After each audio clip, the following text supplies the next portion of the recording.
Hello, my dear students. Today we are discussing a new topic on nationalism and extremism in South Asia. But before analyzing this new topic, you know, I'd like to ask you whether you have gone through my previous video lectures on, some other topics like this on imperialism, then colonialism, then this strategic significance of South Asia. I have already you know shared three video lecture to you. So I do believe that you all have gone through my previous videos. So today I'd like to highlight you know basically on nationalism, more specifically and theoretically, uh, because in a practical sense, this you know the nationalism, the nationalistic sentiment in different parts of South Asia spread as a result of this imperialistic and colonial forces. So before analyzing how this nationalistic forces spread in different parts of South Asia, we need to understand what exactly the very idea of nationalism does signify. So first, I'd like to highlight about the meaning and concept of nationalism. So in this context, I'd like to start my discussion with the analysis provided by Hans Kuhn, because this Hans Kuhn is considered to be, one of the, celebrated, one of the, one of the, forerunner, the leading exponents of this nationalism. So, according to him, modern nationalism originated in Europe in the 17th and 18th centuries. In the 19th century, it became a general European movement, and in the 20th century, it has become one of the most explosive political philosophies that rule the world today. So, this modern version of nationalism that basically, spread in 17th and 18th centuries, more specifically 19th centuries in Europe, and then shifted to the other parts of the world in the 20th centuries. And as a result of which, this different sorts of nationalist movement develop in different parts. This Professor Hans Kuhn, a well-known, authority in nationalism, he defines the concept as a state of mind in which the supreme loyalty of the individual is felt to be due to the nation state. So, according to him, it's a kind of state of mind, and the state of mind is considered to be a kind of, a very, it's a very, contested issues, state of mind, and you always have to, shows your supreme loyalty of the individual that fell due to the nation state. So automatically, the very concept of nationalism is connected with, the concept of this nation state system. That means the very idea of nationality or this nationalism help in developing the very idea of, in the later phases. Kuhn again further adds, it is living and active corporate will.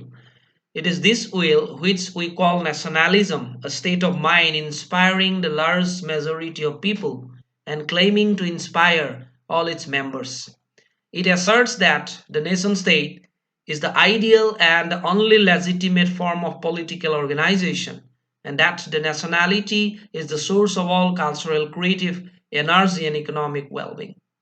So, these are some analysis that provided by Hans Kuhn in terms of nationalism. Then again, the Cambridge Encyclopedia defined nationalism as a political doctrine which views the nation as a principal unit of political organization. And this is the assumption that human beings hold the characteristics of nationality with which they identify culturally, economically, and politically. So, nationalism is thus associated with the attempts by national groupings to secure independence from dominance by other nation states. It is often associated with the struggle against colonialism. So that nationalism can be considered as a doctrine which provides a rationale for a group of people to enjoy a government exclusively of their own and exercise full sovereign state. It presupposes that mankind is divided into national compartments, each of which can be distinguished by certain common characteristics. Patriotism based on natural attachment to native soil had always existed in one form or the other form from time immemorial. So, feeling of personal identification with some political entity too has been known to humanity. Nationalism is a fusion of these two very old feelings of emotional attachment.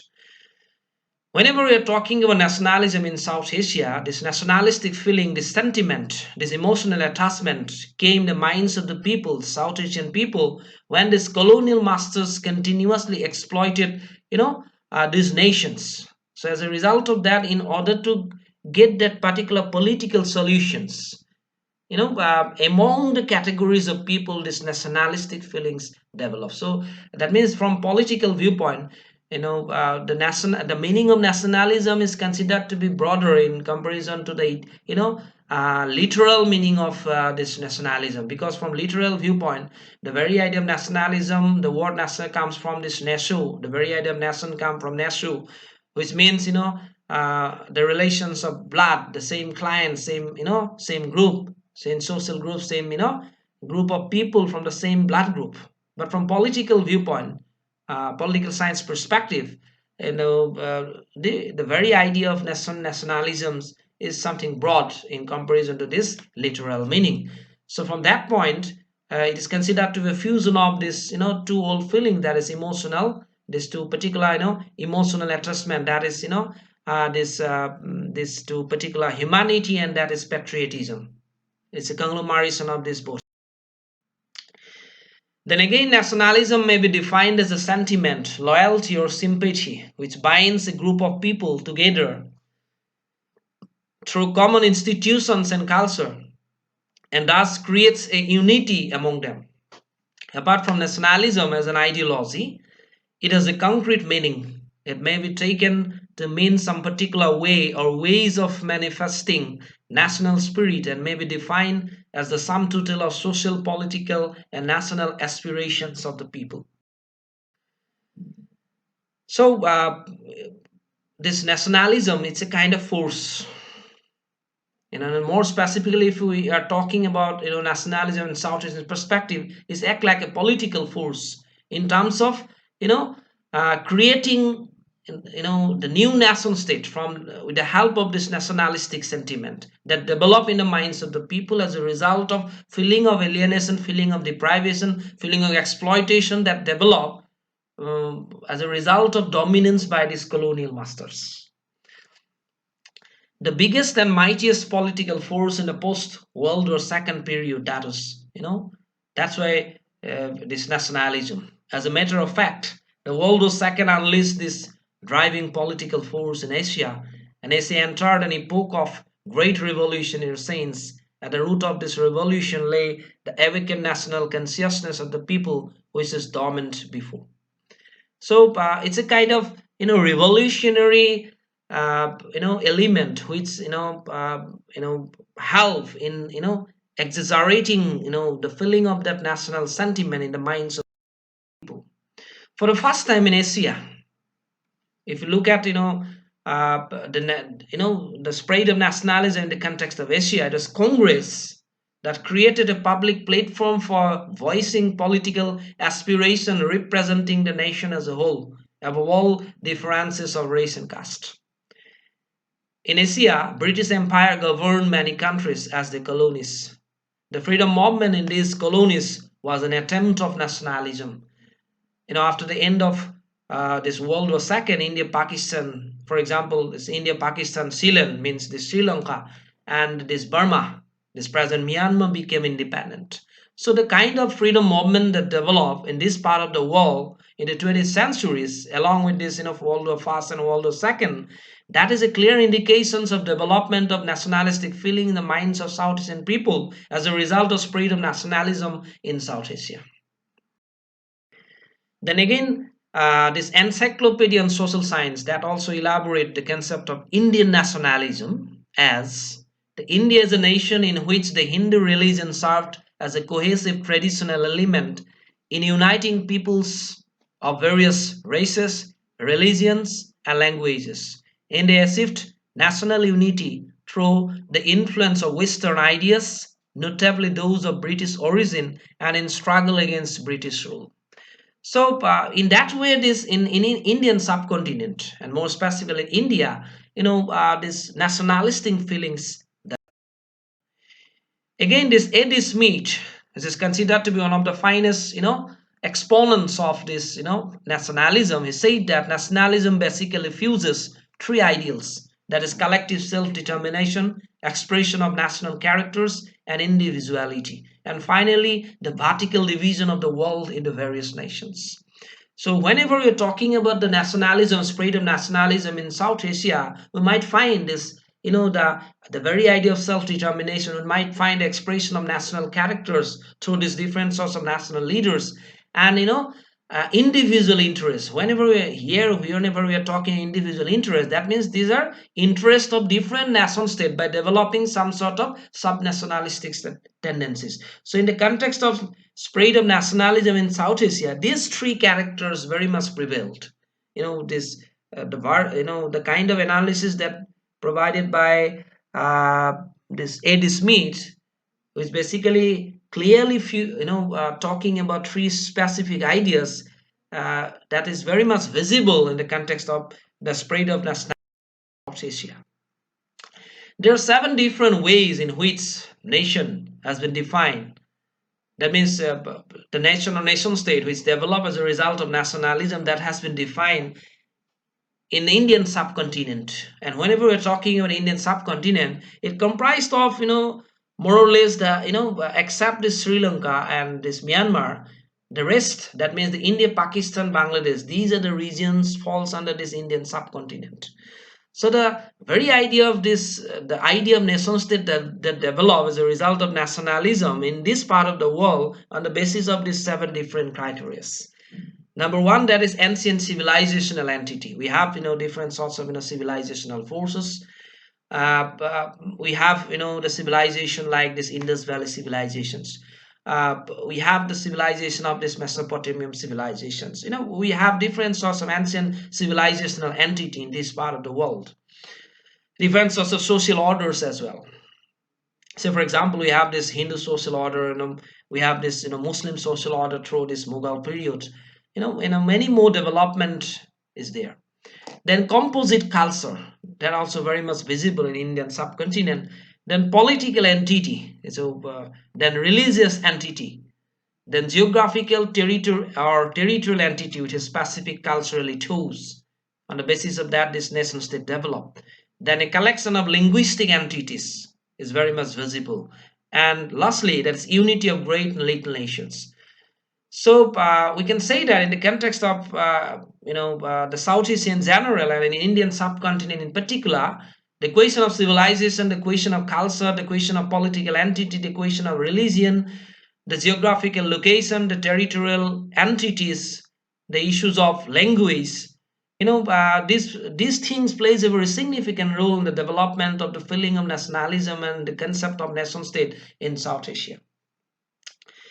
But the very idea or the spread of nationalism is, if you're talking about the spread of nationalism in the context of South Asia, it is basically as a result of the spread of British colonialisms in different parts of South Asian countries and the kind of exploitation, the feeling of exploitation that had in the minds of these South Asian people for the last couple of that means the last 1 to 200 years, as a result of which nationalism is considered to be the finest result.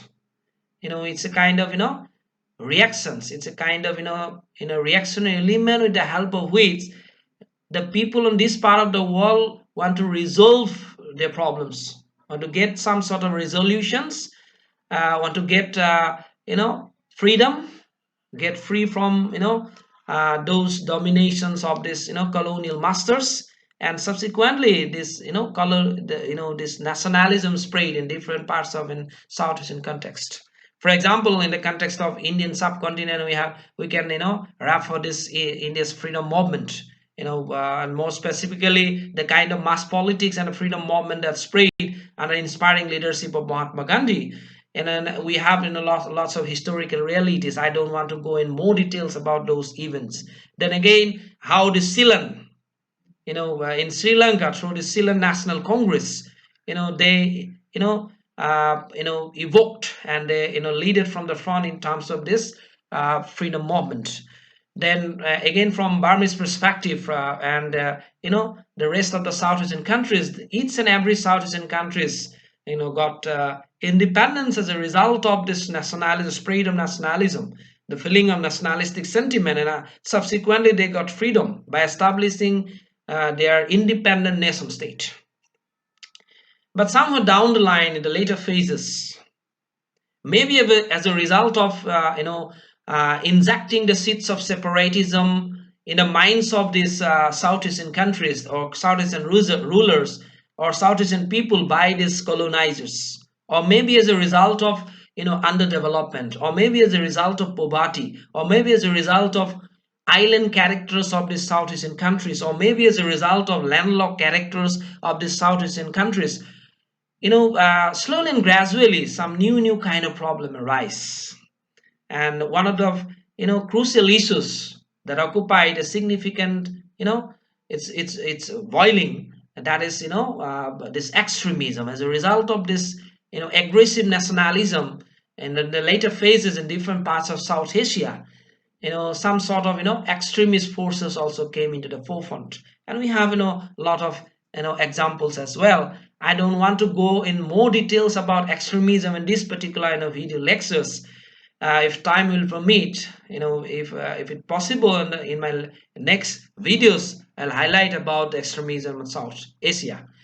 So today I'd like to conclude my lecture by on this nationalism in South Asia, and more specifically, the theories of this nationalism. I would like, in my whole analysis, theoretical and character, in terms of practical realities of nationalism in South Asia. I do believe that you have a lot of materials. If you've gone through the historical events of this South Asia in any books, you might find how this nationalism or this nationalistic event spread in different parts of South Asian countries. So this is all about for today's lecture. So I'd like to conclude my speech. So try to listen, try to interpret, and read more and more. And thank you very much. Stay home and stay safe. Thank you.